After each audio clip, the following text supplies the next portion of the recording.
এভাবে অসংখ্য সড়ক নির্মিত হয়েছে বিভিন্ন জায়গায়, যেগুলোর কোনো ব্যবহার নাই। সাবেক রাষ্ট্রপতি তার নিজের এলাকায় 10,000 কোটি টাকা দিয়ে সড়ক নির্মাণ করেছেন, ওখানে কয়টা টেম্পু ছাড়া কিছুই চলে না। তো এই জন্য এই ধরনের যে অপচয় এবং অপব্যয় এবং এই যে অনাচার যে হয়েছে, এগুলোকে আমরা বন্ধ করি। নেভাল সিরাজ কেন তাকে আততায়ীরা খুন করে? কারণ তার ভিন্ন মতের জন্য। তো আমরা এই ভিন্ন মতকে প্রতিষ্ঠা করতে চাই। এখানে এই বাংলাদেশ হচ্ছে বহু মতের দেশ, বহু ধর্মের দেশ। মানুষ বিভিন্ন ধর্ম আচরণ করবে, মানুষ বহু মত ধারণ করবে, কিন্তু এই মতামতের জন্য কাউকে যাতে আর কোনোদিন পারসিকিউটেড হতে না হয়, কাউকে যাতে হত্যাকাণ্ডের শিকার করতে না হয়।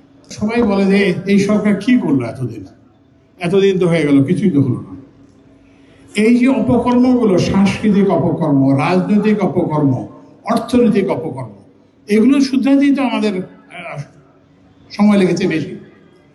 এই যে সড়কটাতে আমরা আজকে তার নামে নিবেদন করব, এই সড়কটা একটা 4 লেন এবং পাশে 2টা সার্ভিস লেন আছে,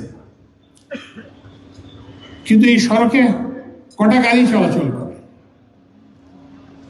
তো এইভাবে সব জায়গায় রাজনৈতিকভাবে, সাংস্কৃতিকভাবে সব জায়গাতেই এই ধরনের অনিয়ম করা হয়েছে।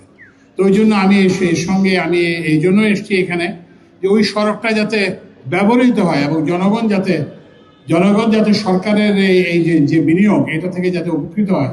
তারা একটা সুন্দর নির্বাচন করুন, একটি অংশগ্রহণমূলক নির্বাচন করুন, যার যে মত হোক, যার যে দল হোক, যারাই বিজয়ী হন আমরা তাদের পেছনে দাঁড়াবো।